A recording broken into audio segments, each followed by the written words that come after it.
I started my minimalism journey in 2017 and did great for a while. But in recent years, I started to fall off the bandwagon as life got complicated. So today, I'll be decluttering my not-so-minimalist house. Okay, here is our small little attic. I could just cry. While sharing what 8 years on this path really taught me. These aren't just success stories, but honest lessons from both triumphs and failures. Come along as I share practical tips and the real truth about sustainable minimalism in everyday life.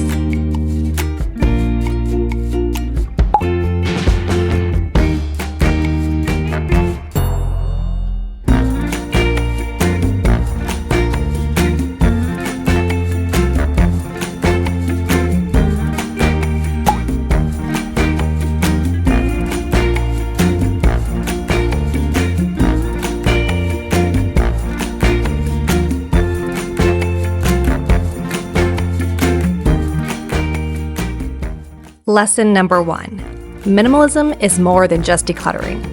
I used to think minimalism was all about throwing stuff away. And although that is a huge factor and where a lot of us begin, I realized over the years it's actually about making space for the things that truly matter. It's not just about having less stuff in your home, but about creating mental and emotional space too. When I started, I was so focused on the number of items I owned that I missed the deeper purpose. Minimalism isn't about deprivation, it's about intention. It's asking yourself, does this add value to my life? Rather than, how little can I live with? This shift in perspective changed everything for me and made the journey sustainable rather than just another trend I tried. Oh my gosh, I'm so excited. I forgot I bought this. Yay. This will help so much for filming. I'm going to move this up here so I can use it for my videos. Sometimes it is so good to just go through your stuff, reorganize it, because you forget what you've gotten, things that you have that you were going to buy for the second time. So it's so good to keep inventory of everything. Okay. This is getting silly.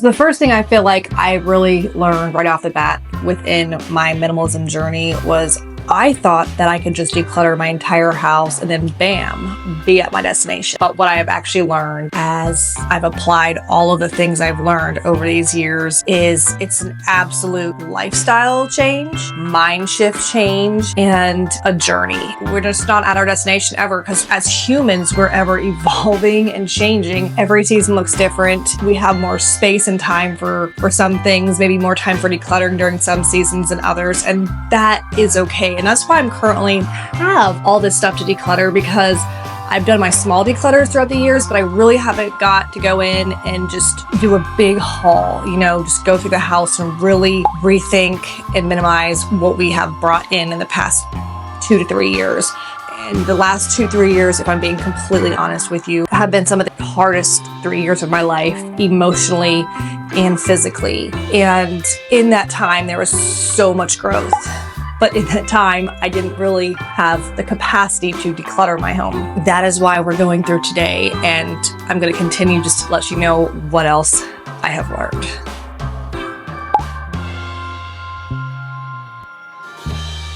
Lesson number 2. Avoid the minimalist stereotype. There's so much pressure that I've put on myself over the years to stay in this super minimalistic box. I felt like I couldn't start that hobby or buy that thing that would bring me tremendous value to my life because I'm a minimalist. What a waste. I was definitely missing the point here. I'd see the picture-perfect minimalist homes online with 3 items of furniture and white walls and think, yeah, that's what success looks like. But minimalism shouldn't be restrictive. It should be freeing. I've learned to reject these rigid stereotypes and define minimalism on my own terms. There's no minimalism police checking if you own more than 100 items, I promise. The goal is to be intentional, not perfect. Lesson number 3. It's about the quality of life. Minimalism is more about choosing things that improve your quality of life rather than just throwing things out and having a boring life. When I first started, I was so focused on getting rid of things that I didn't really think about what I was making room for. Now I understand that minimalism is about clearing away the distractions so you can actually focus on what brings you joy. It's not about living with nothing. It's about living with the right things. This might mean investing in higher quality items that last longer, or it might mean keeping things that others would consider extra, but that genuinely enhance your daily experience. For me, I like to buy in bulk and do monthly hauls because it saves me time and money. So I tend to have a little more items in storage spaces than others, and that's perfectly okay. Lesson number 4, over-purging is real. There's a fine line between getting rid of everything and things you may actually use, and then not getting rid of enough. There were things I got rid of for the sake of being afraid of having too much that I actually had to rebuy later. I remember donating all my baking supplies because I wasn't using them enough, only to buy them all again 6 months later when I wanted to bake for the holidays. The minimalist excitement can lead to rash decisions, and I have actually learned to sit with my decluttering choices for a bit longer.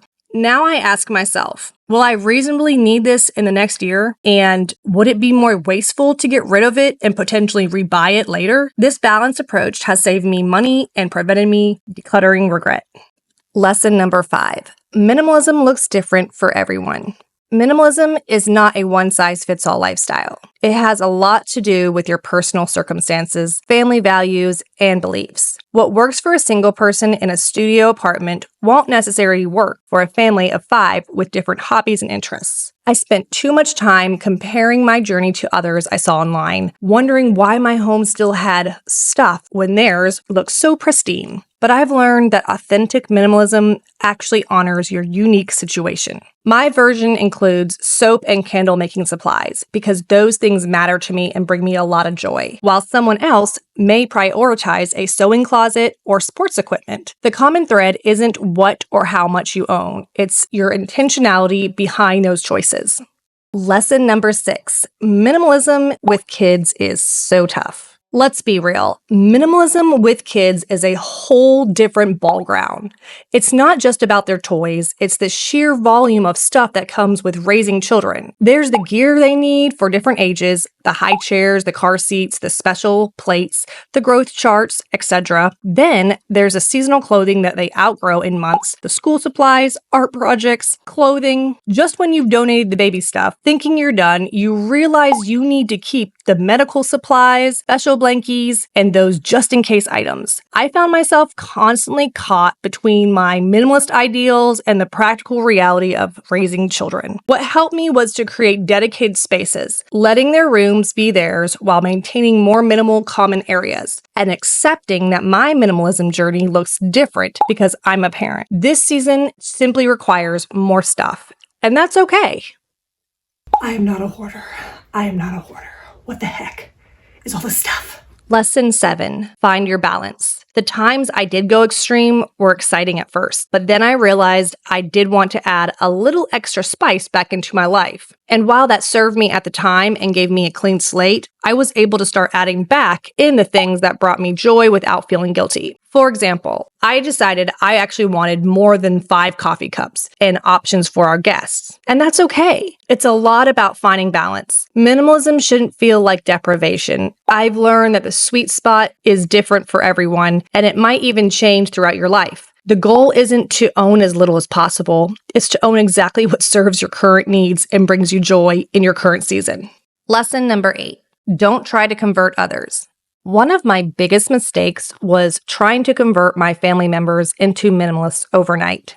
When you get excited about decluttering, it's tempting to start eyeing everyone else's stuff too. But here's what I learned. If you want to become a minimalist when your family hasn't grown up with less and suddenly you're wanting to take all their stuff away, that's not going to go well. Instead of creating minimalists, I created resistance and resentment. It was not fun at all. The better approach? I allowed them to start learning and experiencing it from me. Lead by example and give them space to find their own path. I started modeling the behavior and discussing the benefits and in age-appropriate ways. We began with small steps like one in and one out for toys and regular donation drives where they got to choose what to give away. I have found that kids and partners often adopt elements of minimalism that appeal to them when they see how positively it affects you. Not because you've nagged them into submission. The key is patience and respecting that everyone's relationship with their belongings is very personal. They'll eventually appreciate the benefits of less cluttered spaces and how it impacts mental health, but on their terms, not yours. And from my experience, I learned that this happens usually when they move out of the house. Lesson 9, embrace life's changing seasons. We're all constantly changing and growing. We shouldn't be staying the same. We go through different seasons of life and we need to make accommodations. Even the minimalists themselves said they started their journey with just their backpacks and hiked for a while. But now they've moved into another season of life while raising their families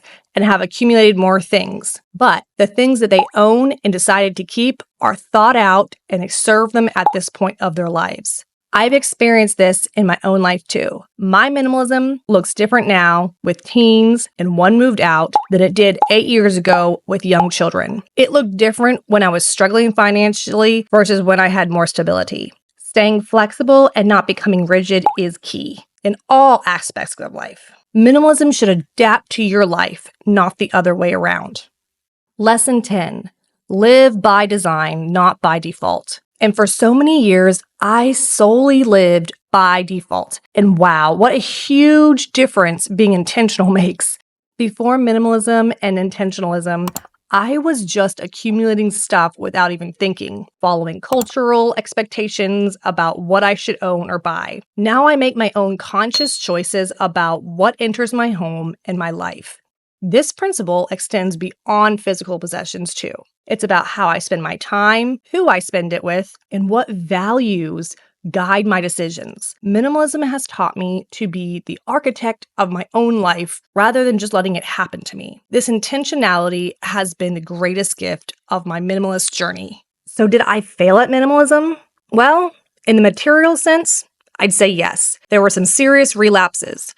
But that failing has taught me that this journey isn't about perfectionism. It's about progress. And I've also learned that in our failings is where we learn the most. Another thing I've realized is that our relationships with stuff is merely a symptom of something deeper. When I addressed why I was accumulating things, whether from grief, emotional shopping, or societal pressure, the physical clutter became easier to manage. Now I can move forward with a sustainable approach that bends but doesn't break when life is complicated. The real takeaway here, less is truly more. But not in the way I originally thought. It's not about owning nothing. It's about the freedom that comes when you're not owned by your own possessions. The less time I spend maintaining, organizing, and worrying about stuff, the more time I have for what truly matters in life. This isn't a competition or a race to own the least. It's a personal journey toward living more intentionally. Your version of minimalism might look completely different from mine, and that's exactly how it should be. So stop comparing your progress to others, because to compare is to despair.